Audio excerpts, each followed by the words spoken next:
Constitution से पहले, संविधान से पहले इस देश में गरीबों के कोई अधिकार नहीं हुआ करते थे। जिस दिन ये संविधान खत्म हो गया, उस दिन हिंदुस्तान के गरीब लोगों के लिए इस देश में कुछ नहीं बचेगा। लक्ष्य इनका यही है। वो चाहते हैं कि गरीब चुप बैठे, एक शब्द ना कहें, भूखे मर जाएं, कोई सपना ना देखें। ये मीडिया कैमरा लिए घूम रहा है, ये आपका मीडिया थोड़ी है, ये अदानी अंबानी का मीडिया है। आप भूखे मर जाओ, आपके बच्चे भूखे मर जाएं, आत्महत्या कर लें, किसान मर जाएं, इनको कोई फर्क नहीं पड़ता। हिंदुस्तान में विचारधारा की लड़ाई चल रही है। एक तरफ कांग्रेस पार्टी जो संविधान को मानती है और इसके लिए लड़ रही है, और दूसरी तरफ आरएसएस, बीजेपी जो इस संविधान के खिलाफ हैं, अंबेडकर जी, गांधी जी के संविधान के खिलाफ हैं, इसको कमजोर करते हैं और इसको खत्म करना चाहते हैं। यह लड़ाई चल रही है। यह जो संविधान है, यह सिर्फ एक किताब नहीं है। इसमें हिंदुस्तान की हजारों साल पुरानी सोच है। अंबेडकर जी, महात्मा गांधी जी, बुद्ध भगवान, बसवना जी, फूले जी, नारायण गुरु जी, हिंदुस्तान के जो महापुरुष हैं, उनकी सोच और उनकी आवाज इस संविधान में है। कुछ दिन पहले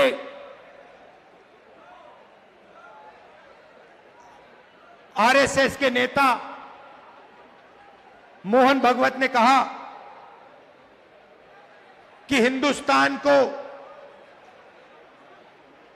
15 अगस्त 1947 में आजादी नहीं मिली, वो झूठी आजादी थी, सच्ची आजादी मोदी जी के आने के बाद मिली।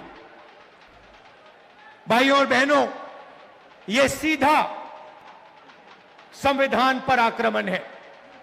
इन्होंने पहले, लोकसभा से पहले संविधान को रद्द करने की कोशिश की। इन्होंने कहा कि 400 पार हमारी सीटें आएंगी, और जब सीटें आएंगी हम संविधान को खत्म कर देंगे, बदल देंगे। उनके सामने इंडिया गठबंधन और कांग्रेस पार्टी खड़ी हुई, हमारे कार्यकर्ता खड़े हुए, और लोकसभा में 400 पार छोड़ो, लोकसभा में नरेंद्र मोदी जी को इस पर मत्था टेकना पड़ा था। जब वो अंदर घुसे थे, मत्था टेक कर घुसे थे। भाई और बहनों, एक बात याद कीजिए और इसको भूलिए मत। जिस दिन ये संविधान खत्म हो गया, उस दिन हिंदुस्तान के गरीब लोगों के लिए इस देश में कुछ नहीं बचेगा। दलितों के लिए, आदिवासियों के लिए, पिछड़ों के लिए देश में कुछ नहीं बचेगा। लक्ष्य इनका यही है। ये मीडिया कैमरा लिए घूम रहा है, ये आपका मीडिया थोड़ी है, ये अदानी अंबानी का मीडिया है।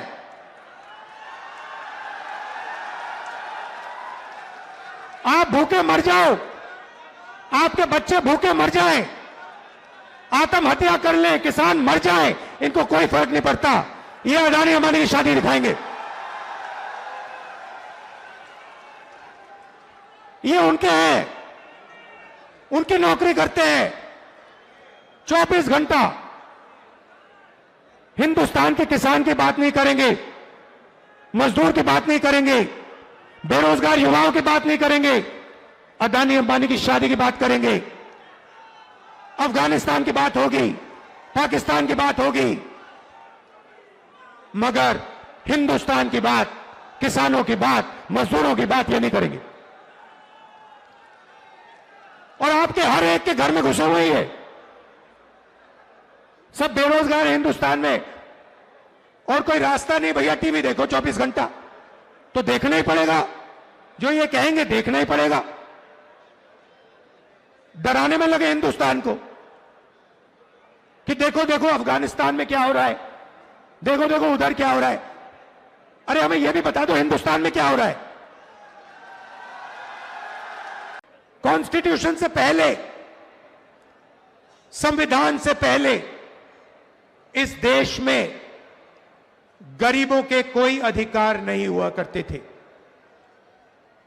संविधान से पहले, याद रखिए, आजादी से पहले इस देश में गरीबों के कोई अधिकार नहीं थे, दलितों के कोई अधिकार नहीं थे, पिछड़ों के कोई अधिकार नहीं थे, आदिवासियों के कोई अधिकार नहीं थे।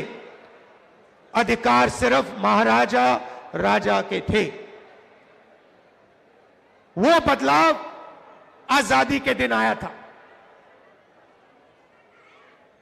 आपको जमीन दी गई, जमीन का हक दिया गया, अधिकार दिए गए।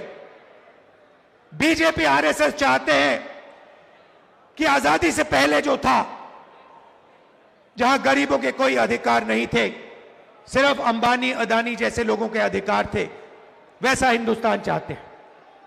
यह लड़ाई हो रही है। वो चाहते हैं कि गरीब चुप बैठे, एक शब्द ना कहें, भूखे मर जाएं, कोई सपना ना देखें, और हिंदुस्तान अरबपति चलाए। जहां उनको एयरपोर्ट चाहिए एयरपोर्ट मिल जाए, जहां उनको पोर्ट चाहिए पोर्ट मिल जाए, जहां हाईवे चाहिए हाईवे बनवानी है हाईवे बना ले, सारे के सारे कॉन्ट्रैक्ट उनके हाथ चले जाए। 16 लाख करोड़ रुपए नरेंद्र मोदी जी ने अरबपतियों का कर्जा माफ किया है। किसका पैसा था वो? उनका पैसा नहीं था, आपका पैसा था। कर्जा माफ कैसे हुआ? आपके पैसे से हुआ, आपकी मेहनत से हुआ। मगर मैं आपसे पूछना चाहता हूं, किस किसान का कर्जा माफ करते हैं? किस मजदूर का पैसा माफ करते हैं? किस स्टूडेंट का पैसा कर्जा माफ करते हैं? तो जीएसटी आप देते हो, मेहनत आप करते हो, और चाइना का माल अदानी अंबानी ये लोग हिंदुस्तान में बेचते हैं। चाइना के युवा को रोजगार मिलता है, अदानी को अंबानी को फायदा होता है, और आपके बच्चों के हाथ से रोजगार छीना जाता है। और ये पूरा का पूरा सिस्टम कैसे चल रहा है? आपके जेब में से पैसा निकालकर जीएसटी का पैसा, टैक्स का पैसा, फर्टिलाइजर का पैसा, सारा का सारा आपके जेब में से निकलकर अदानी अंबानी की जेब में जाता है। पेट्रोल का दाम बढ़ता जाता है, आप देखते रहते हो। इंटरनेशनल मार्केट में पेट्रोल का दाम नीचे जाता है, मगर हिंदुस्तान में पेट्रोल का दाम नीचे कभी नहीं जाएगा। फायदा अरबपतियों को, अदानी को, अंबानी को। आप देखिए, 2-3 अरबपतियों को सारे के सारे कॉन्ट्रैक्ट्स दे देते हैं। अदानी अंबानी जैसे लोगों को हिंदुस्तान का पूरा धन पकड़ाया जा रहा है। इस संविधान में कहां लिखा है कि हिंदुस्तान का धन अदानी के हवाले कर देना चाहिए? मुझे दिखाओ कहां लिखा है इस संविधान में। संविधान में लिखा है हिंदुस्तान के सारे नागरिक एक समान है। संविधान में लिखा है कि हर हिंदुस्तानी को सपना देखने का, भविष्य बनाने का मौका होना चाहिए। आज 50 साल से सबसे ज्यादा बेरोजगारी आज हिंदुस्तान में है। अरबपति हजारों करोड़ रुपए बच्चों की शादी में खर्च कर देते हैं। कोई 10 करोड़ की घड़ी पहनता है, कोई 15 करोड़ की घड़ी पहनता है, मगर अगर आप अपने बच्चों की शादी करवाना चाहते हो तो आपको कर्जा लेना पड़ता है। आपके घर में पैसा नहीं है। क्यों नहीं है? क्योंकि रोजगार नहीं है। और भाइयों और बहनों, एक बात भूलिए मत, जितना अदानी और अंबानी आगे बढ़ेंगे, जितना धन इन अरबपतियों के हाथ में जाएगा, उतना कम रोजगार आपके बच्चों को मिलेगा। ये नोटबंदी जो इन्होंने की, जो जीएसटी लागू की है, ये हिंदुस्तान के गरीब लोगों को खत्म करने के औजार है। ये योजनाएं नहीं है, ये हथियार है। जीएसटी कौन देता है? जीएसटी अरबपति नहीं देते हैं, जीएसटी हिंदुस्तान के गरीब लोग देते हैं। जब आप एक शर्ट खरीदते हो, पैंट खरीदते हो, जितनी जीएसटी आप देते हो, उतनी ही जीएसटी अदानी अंबानी देते हैं। आप रेस्टोरेंट में खाना खाते हो, ढाबे में खाना खाते हो, जितनी जीएसटी आपके जेब से निकलती है, उतनी ही जीएसटी अदानी देता है। लाखों करोड़ रुपए आपके जेबों से निकाला जाता है। लाखों करोड़ रुपए कहां जाता है? सीधा अरबपतियों के बैंक अकाउंट में जाता है।